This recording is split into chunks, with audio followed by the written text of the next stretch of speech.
ওয়ালাইকুম, সবাই কেমন আছেন? আমি ভালো আছি। আজ শুক্রবার, প্রবাসীদের জন্য আজকে ঈদের দিন বলাই চলে। গোসল টোসল করে কেবল নামাজে রওনা হলাম। আমি আছি এখন জেদ্দা রাবেক। আজ প্রায় 1 মাস হয়ে গেল এখানে আছি।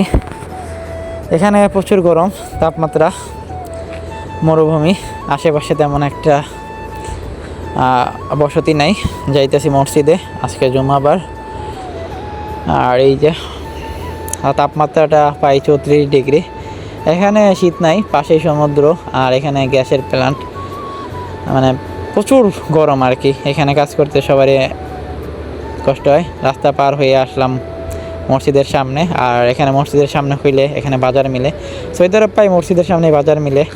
এখানে প্রায় কম দামে সবজি পাওয়া যায়, ঢেঁড়স, টমেটো, কুমড়া।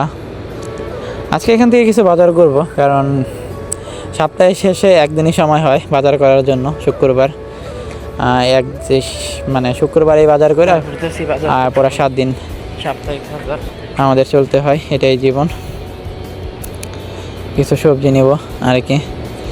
শুক্রবার আসলেই এটুক ভিড় হয়ে যায়, মানে জুমা মসজিদ তো, অনেক দূর দূরান্ত থেকে মানুষ আসে, কারণ সৌদি আরবে সব মসজিদে জমা হয় না। খুব তাজা সবজি পাওয়া যায় এখানে। সৌদি আরবে 12 মাসই সব ধরনের সবজি পাওয়া যায়। বাট ভাল লাগে এখানে আসলে, বাঙালি মনে হয়। প্রায় এখানে যে এরা সবজি বেচে প্রায়গুলাই বাঙালি লোক, বাঙালি দোকান। মানে এখানে আসলে বাংলাদেশি মনে হয়। আমি ভাবছি যে আমি বাংলাদেশেই আছি, কারণ এখানে আশেপাশে অন্য দেশের কোনো ভাষাই নেই, শুধু বাংলা ভাষা, যেটা আমার মায়ের ভাষা। আমরা বাংলা ভাষায় যেমন কথা বলতে যতটা আনন্দ মনে করি, অন্য দেশের ভাষায় অতটা আমাদের আনন্দ হয় না। সিম কিনলাম, আজকে লাউ কিনলাম, এই যে লাউ,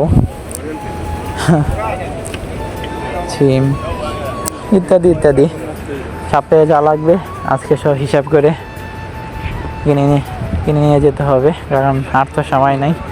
কারণ প্রতিদিন সকাল 6টায় ডিউটি শুরু, রাত 7টা 8টা বাজে ডিউটি থেকে ফিরতে। তখন আইসা তো বাজার করা সম্ভবই না। তখন আইসা শুধু রান্না টান্না করে আসাটাই জরুরি। এর থেকে বেশি কিছু করার তখন আর সময় থাকে না। খুব এনজয় লাগে শুক্রবার হইলে, ভালোই লাগে। এটা প্রতিটা প্রবাসীরই ক্ষেত্রে আমার মনে হয়।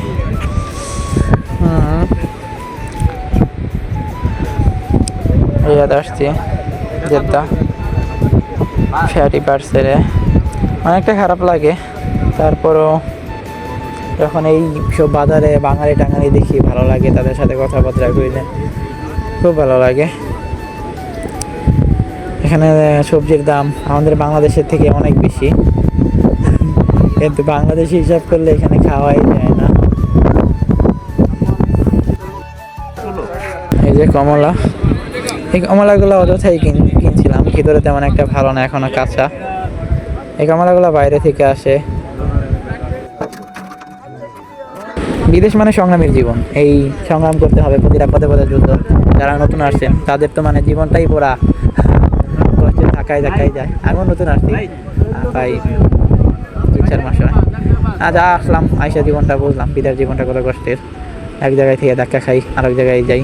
নতুন জীবন হলে এরকমই, পকেটে টাকা থাকে না, মানুষের কথা শুনতে হয়, ঠিক মতো খাওয়া দাওয়া যায় না। খাওয়ার কষ্ট তো খুব, এই দেশে এসে খাওয়ার কষ্ট অনেক করছি। হ্যাঁ, বিদেশ জীবনটাই মানে কীরকম জানি। যারা আসে বুঝে, না আসলে বুঝে না। সবাই তো দেশে থেকে মনে করে প্রবাসীরা অনেক টাকা ইনকাম করে। আসলেই টাকা ইনকাম করে ঠিক আছে, কিন্তু অনেকটা কষ্টের ভিতরেই টাকা ইনকাম করে, কিন্তু অনেকটা কষ্ট করে পরিবার ছেড়ে থাকা। মানে এখানে কিছুই পাওয়া যায়, মানে ইলেকট্রিক জিনিসপত্র, আবার মোবাইল যাবি পাওয়া যায়। এগুলো মানে সৌদি আরব প্রায় মসজিদের কাছেই। তো দর্শকটা ভিডিওটা কেমন লাগলো অবশ্যই জানাবেন। সকল প্রবাসী ভাইদের জন্য দোয়া এবং ভালোবাসা রইল, আর প্রতিটা বাবার প্রতি সকল শ্রদ্ধা রইল। সবাই নামাজ পড়বেন, সুস্থ থাকবেন, ভালো থাকবেন।